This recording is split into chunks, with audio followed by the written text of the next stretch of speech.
कुछ दिन पहले जापानी प्राइम मिनिस्टर का प्रधानमंत्री मोदी जी से मीटिंग थी। इस मीटिंग में कुछ डिफेंस समझौते भी हुए और हालिया दिनों में ऑस्ट्रेलिया और न्यूजीलैंड भी गए थे प्रधानमंत्री। और इन सब के बीच में देखिए, जब भी कोई मीटिंग होती है तो हमें अपनी सुरक्षा को सबसे ज्यादा ध्यान रखना पड़ता है।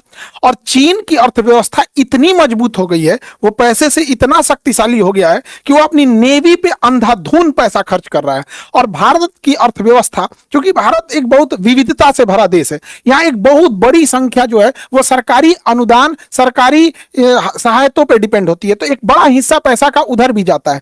और जिस वजह से भारतीय नौसेना जो तीसरे एयरक्राफ्ट कैरियर के लिए उसे मिल जाना चाहिए, अभी तक उसे तीसरा एयरक्राफ्ट मिलेगा या नहीं मिलेगा इस पे भी डिसीजन नहीं हो पाया है। और चाइना अंधाधुंध पैसा खर्च कर रहा है, वहां मैन्युफैक्चरिंग हब हो गया है। लेकिन हमें क्या है कि उसी एक हमारी अर्थव्यवस्था जो है बड़ी, लेकिन जनसंख्या इतनी ज्यादा है और इतनी विविधता है, जिस वजह से नहीं हो पाता है। तो एक एक करके हम देखते हैं कि चाइना को ज्योग्राफिकली कहां कहां चैलेंज होता है जो भारत को फायदा होता है। दुनिया का एकमात्र महासागर है हिंद महासागर, जिसका नाम किसी देश के नाम पे रखा गया है। बाकी दुनिया में ऐसा कोई महासागर नहीं है जिसका नाम किसी देश पे रखा गया है। जैसे दक्षिणी चीन सागर, तो सागर छोटा होता है, महासागर बड़ा होता है, तो महासागर एक ही ऐसा जो देश के नाम पे रखा गया। अब चाइना जो है वो कहता है पूरा दक्षिणी चीन सागर उसका है। यहां पर उसकी पुरानी नक्शों में 9 ऐसे डैश डैश लाइन खींची गई थी, तो उसका कहना है कि 9 डैश लाइन मेरा है और ये मेरा जमीन है, धंस गया वहां पानी भर गया है, वो इसको कहता है कि मेरा है। तो ये जबरदस्ती किसी से उलझते रहता है। लेकिन चाइना की एक समस्या है मलक्का डेलिमा, ये उसके लिए समझिए एकदम डरावने सपने जैसा है। मलक्का डेलिमा क्या कहता है कि ये जो रास्ता है ये मलक्का जल संधि है, ये मलक्का जल संधि से ही चाइना का व्यापार होगा, चाहे वो यमन से करे, ओमान से करे, यूएई से व्यापार करे, ईरान से तेल खरीद के ले जाए, इराक से ले जाए, उसका जितना यूरोप से व्यापार, अफ्रीका से व्यापार, जितना भी लेके जाएंगे वो इधर ही रास्ते से लेके जाएगा। तो ये है हमारा मलक्का डिलेमा। अब यहाँ चाइना डरता क्यों है? यहाँ है हमारा अंडमान निकोबार, और अंडमान निकोबार भारत का एकमात्र थिएटर कमांड है। थिएटर कमांड उसे कहते हैं जहां नेवी, एयरफोर्स और आर्मी तीनों रहती है, और इन तीनों के अपने अपने कमांडर होते हैं, और इन तीनों के ऊपर एक कॉमन कमांडर होता है जो तीनों को आदेश दे सकता है। अदरवाइज में इंडिया में थिएटर कमांड नहीं है, नेवी अलग काम करती है, एयरफोर्स अपना अलग, और आर्मी अलग करती है। कोऑर्डिनेशन के लिए ऊपर सीडीएस बैठे होते हैं, फिर रक्षा मंत्री, फिर उसके ऊपर प्रधानमंत्री, राष्ट्रपति होते हैं। लेकिन यहाँ पे थिएटर कमांड है, बिना पूछे जो डिजाइन से आप थुराना चाहेंगे थुरा जाएंगे, और यहां से भाग भी नहीं पाएंगे। मलक्का में इतना दबदबा है, आप अंदाजा लगाइए, हार्मुज बंद किया ईरान, पूरी दुनिया की सांसें अटक गई। मलक्का जिस दिन हम बंद करेंगे, हम लोग को मलक्का बंद करने में जाता क्या, यहां से बंद कर देंगे, आप पीछे से सप्लाई भी देते रहेंगे, कोई काट नहीं पाएगा।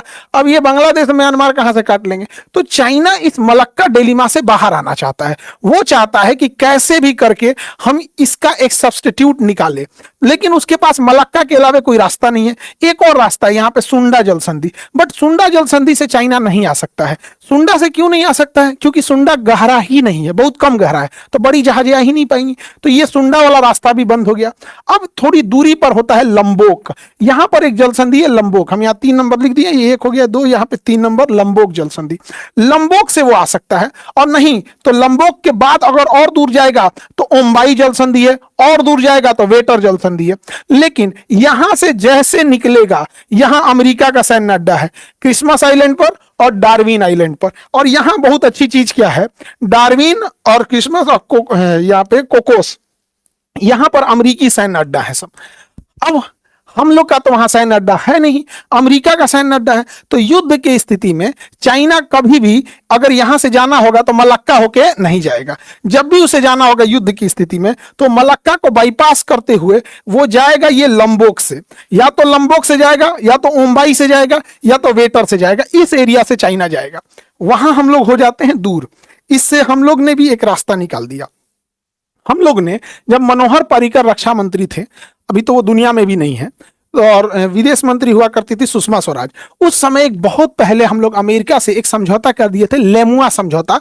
वो logistic exchange memorandum of understanding और एग्रीमेंट था। उसमें यह कहा जाता है कि जब भारत और अमेरिका लेमुआ समझौता करता है तो भारत को जब भी कोई सामान की जरूरत होगी, नौसेना के बंदरगाह की जरूरत होगी या एयरपोर्ट की जरूरत होगी, तो अमेरिका के एयरपोर्ट और बंदरगाह को सैन्य इस्तेमाल के लिए अमेरिका यूज कर सकता है भारत के बंदरगाहों को, और भारत दुनिया में जितने भी उसके बंदरगाह, एयरपोर्ट, ये सब लॉजिस्टिक सामान है उसका इस्तेमाल कर सकता है। तो अगर हम लोग यहां पर युद्ध की स्थिति होती है तो मलक्का में तो हमारी बपौती है, घेरेंगे उसको। इसके अलावे हम लोग डार्विन में भी बैठेंगे और यहां से भी धो देंगे उसको। और अगर घट गया हथियार वगैरह तो लेमुआ समझौता के तहत उसे मांग भी लेंगे कि भैया घट गया यहां पर।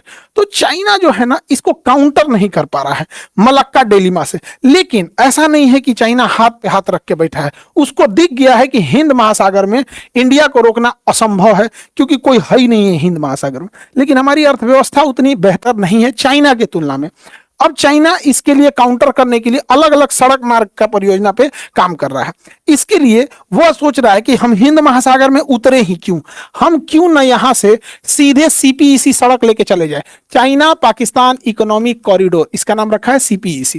ये ग्वादर बंदरगाह से जाता है और यहां से होते हुए चाइना चला जाता है। अब इसकी दो समस्या, चाइना में जहां एंट्री करता है ये सिंजियांग प्रांत है और यहां वीगर मुस्लिम रहते हैं।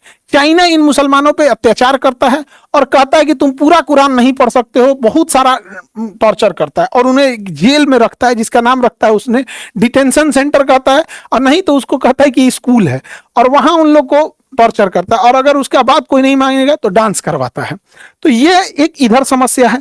दूसरी समस्या कि ये भारत से होकर गुजरता है, भारत इसका विरोध करता है कि आप पीओके से जा रहे हो, क्योंकि जब हम पीओके लेके आएंगे तो ये हमारा ऑटोमेटिक ये रास्ता कट जाएगा। और पाकिस्तान के लोगों को लगता है कि हम लोग पीओके क्या ही ले पाएंगे। लेकिन खुद से सोचो यार, क्रिकेट टीम में भी पिछड़ गए, अर्थव्यवस्था में भी पिछड़ गए, हल धीरे धीरे सब चीज में पिछड़ रहे हो। अभी एक ही चीज में हो कि दो लड़ाई में, जैसे ईरान अमेरिका की लड़ाई में देखिएगा ना, हमेशा लड़ाई होगा ना, बड़ा बड़ा देश लड़ेगा तो छोटा छोटा कुत्ता खूब भौंकेगा। तो अमेरिका ईरान लड़ रहे हैं सब इधर, तो ये पाकिस्तान बीच में आके टांग लड़ाता है।